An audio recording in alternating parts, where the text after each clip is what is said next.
Assalamualaikum warahmatullahi wabarakatuh. Hello guys, welcome back to my channel. Di video kali ini, saya akan membuat contoh program kasir sederhana dengan bahasa Java menggunakan pencabangan. Teman-teman pasti udah nonton dong video yang sebelumnya tentang program kasir sederhana dengan bahasa Java menggunakan array. Nah, di video kali ini kita juga akan membuat program kasir sederhana tapi menggunakan pencabangan. Teman-teman udah tahu belum sih pencabangan itu apa dan pencabangan itu terbagi menjadi berapa? Pencabangan adalah suatu pilihan atau opsi di mana terdapat kondisi tertentu yang harus dipenuhi oleh program untuk menjalankan suatu perintah. Jika kondisinya terpenuhi, maka perintahnya akan jalan. Tetapi, jika tidak, maka program tidak akan menjalankan perintahnya. Atau berhenti sama sekali. Pencabangan itu terbagi menjadi 3. Yang pertama yaitu if. If ini digunakan pada satu kondisi atau satu perintah berdasarkan satu persyaratan tertentu yang akan dijalankan program ketika kondisi atau syarat terpenuhi. Tetapi jika tidak, maka akan diabaikan. Contohnya itu seperti ini. Kita buat public static void, lalu kita buat integer x sama dengan 3, integer y sama dengan 5. If jika x lebih kecil dari y, lalu buat sistem outprintln-nya, yaitu program dijalankan. Yang kedua yaitu if else. If else digunakan untuk pencabangan dalam konteks kondisi atau persyaratan ganda. Contohnya, dari satu kondisi yang tidak terpenuhi, maka dia akan secara otomatis menjalankan yang kedua atau perintah kedua tanpa harus mengkoreksi benar atau salah. Contohnya itu seperti ini. Kita buat public static void-nya, kita masukin nilai integer x-nya 3, nilai integer y-nya sama dengan 5. If x besar sama dengan y, kita printkan program tidak dijalankan. Else, perintah untuk yang lainnya yaitu kita printkan program menjalankan perintah kedua. Yang ketiga yaitu ada switch case. Switch case adalah pencabangan kode program di mana kita membandingkan isi sebuah variabel dengan beberapa nilai. Jika proses perbandingan tersebut menghasilkan true atau benar, maka program akan diproses. Kondisi switch case terdiri dari 2 bagian, yaitu perintah switch di mana terdapat nama variabel yang akan diperiksa, serta satu lagi perintah case untuk setiap nilai yang akan diperiksa. Contohnya itu seperti ini, which dalam kurung nama variabel, case nilai 1, kode program yang dijalankan jika nama variabel sama dengannya 2, nilainya 1, lalu break. Lalu masukin case nilai 2-nya, break lagi, lalu masukin case nilai 3. Begitu seterusnya sampai dia default.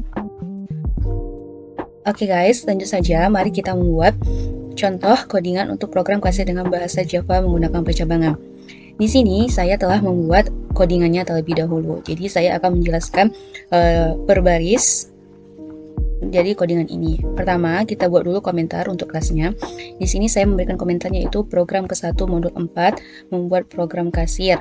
Nama Dela Putri Ananda kelas TIF 1B. Lalu ini untuk menutup komentarnya. Selanjutnya di sini ada import java.until.bintang. Di sini tuh berfungsi untuk menggunakan scanner. Scanner itu berfungsi untuk mengambil input. Nah, lalu di sini kita membuat nama kelasnya. Di sini kita membuat nama kelas yaitu pencabangan web. Lalu buka kurung, lalu kita masukin method utamanya yaitu public static void main string args. Lalu kita masukin tipe datanya. Di sini kita menggunakan tipe data string. Variabelnya variabel data yang bertipekan string ini, isi deklarasi panjang arraynya itu tidak diisi, maka kompilatornya itu akan menganggapnya sebanyak 255 karena isi panjang maksimum karakter string itu adalah 255. Nah, lalu kita menggunakan variabel yang kedua yaitu nama dan sandi dengan bertipekan string. Lalu kita printkan system.out.println ini tuh untuk tampilan Polkadotnya. Kita printkan tanda sama dengan seperti ini. Lalu kita printkan Polkadot ini untuk nama kasirnya. Lalu kita printkan lagi tampilan sama dengan seperti ini. Selanjutnya kita scan. Di sini scanner masuk sama dengan new. Scanner sistem ini berfungsi untuk membantu kita dalam penginputan data ke dalam variabel. Variabel yang mana? Di sini kan ada variabel print nama pengguna, maka di sini akan menginputkan nama pengguna. Nama penggunanya yaitu Dela. Lalu di sini system.outprint-nya sandi pengguna. Sandi penggunanya yaitu 2020-13026. Nah, di sini nama sama dengan masuk, .nextLine itu merupakan perintah untuk memasukkan nilai namanya. Sandi sama dengan masuk .nextLine ini merupakan perintah untuk memasukkan nilai sandinya. Kita menggunakan nextLine karena menggunakan tipe data stringnya guys. Jangan lupa kalau nextInt itu untuk tipe data yang integer. Lalu di sini kita masuk ke percabangannya. Di sini kita menggunakan percabangan if nama dot equals data 0 and sandi dot equals data ke 1. Jadi maksudnya itu di sini variabel nama nilainya sama dengan nilai data variabel 0 dan variabel sandi sama nilainya dengan variabel data 1. Method equals digunakan untuk membandingkan dua buah variabel yang bertipekan data string. Jika nilai dari kedua variabel tersebut mempunyai karakter yang sama, baik dari segi huruf besar ataupun huruf kecilnya, ataupun spasi, maka akan menghasilkan true. Dan jika tidak sesuai, maka hasilnya false. Dan tanda dan di sini merupakan operator yang digunakan untuk perbandingan kondisi M. Akan menghasilkan true jika kedua kondisinya itu true. Variabel data 0 bernilai benar dan sandi nilainya sama dengan variabel data 1 bernilai benar juga, maka hasil outputnya nanti yaitu selamat datang.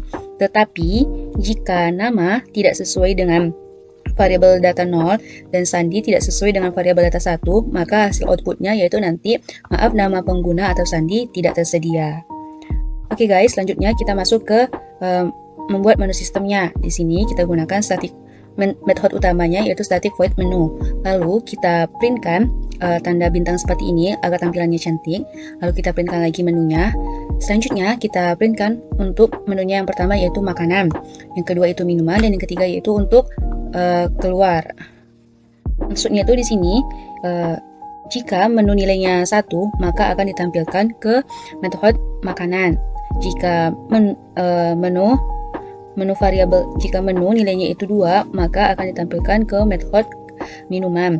Dan jika menu nilainya itu 3, maka programnya itu akan dilanjut ke sistem exit. Seperti itu ya guys. Di sini.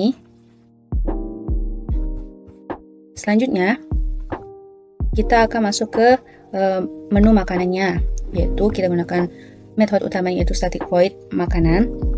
Di sini kita menggunakan tipe data string untuk variabel barang, lalu kita menggunakan tipe data integer untuk variabel harganya. Lalu kita scan untuk barang pertamanya untuk menampilkan perintahnya itu menghasilkan barang, lalu kita scan lagi untuk menampilkan harga. Selanjutnya kita printkan untuk tampilannya seperti ini.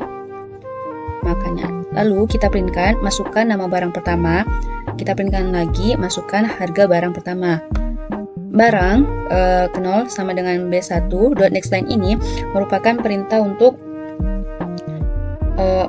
perintah output untuk menampilkan nama barangnya, dan harga yang ke0 ini .h1 .nextInt merupakan perintah output untuk menampilkan harganya. Jangan lupa ya guys, nextLine ini digunakan jika tipe datanya itu string, dan nextInt ini digunakan jika tipe datanya integer.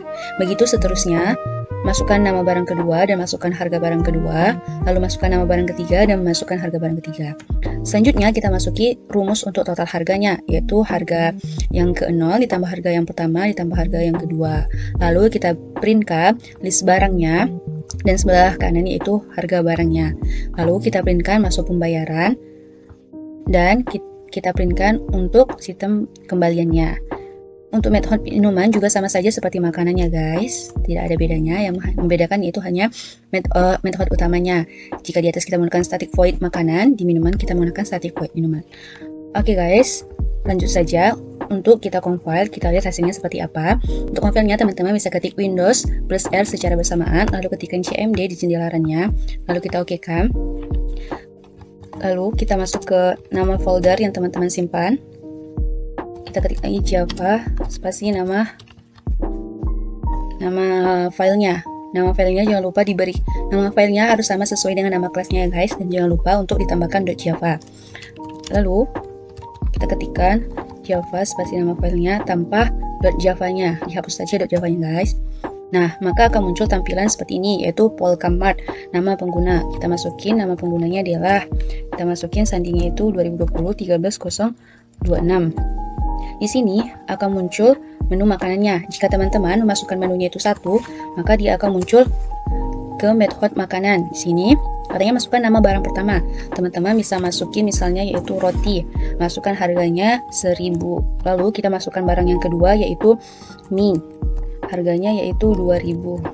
Lalu kita masukin barang ketiga yaitu kerupuk. Lalu harganya itu 1000. Maka akan muncul list barang seperti ini. List barang dan harganya. Roti harganya 1000, mie harganya 2000, kerupuk harganya 1000. Totalnya yaitu 4000. Lalu kita masukin pembayarannya misalnya yaitu 5000. Maka akan muncul kembaliannya yaitu 1000. Selanjutnya, jika teman-teman memasukkan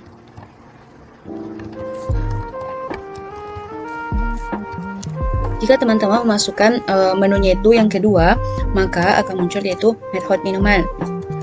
Di sini katanya masukkan nama barangnya itu. Misalnya kita masukin es, harganya itu 1000. Lalu kita masukin aqua gelas yaitu 500. Kita masukin aqua botol yaitu 3000. Maka akan muncul list barang dan harganya. Kita masukin pembayarannya yaitu 5000, maka akan muncul kembaliannya.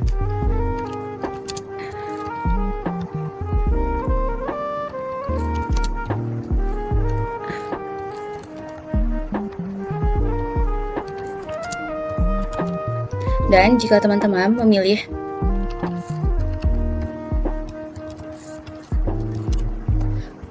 list menunya itu yang ketiga, maka dia otomatis akan keluar ke sistem exit-nya.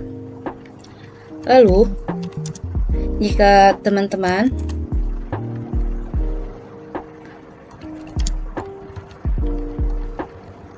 memasukin nama pengguna itu tidak sesuai dengan yang kita inputkan, maka hasilnya itu nanti misalnya kita masukin acak saja ya, nama penggunanya misalnya acak, sandinya acak, maka akan muncul maaf nama pengguna atau sandi tidak tersedia karena dia tidak sesuai dengan yang kita inputkan.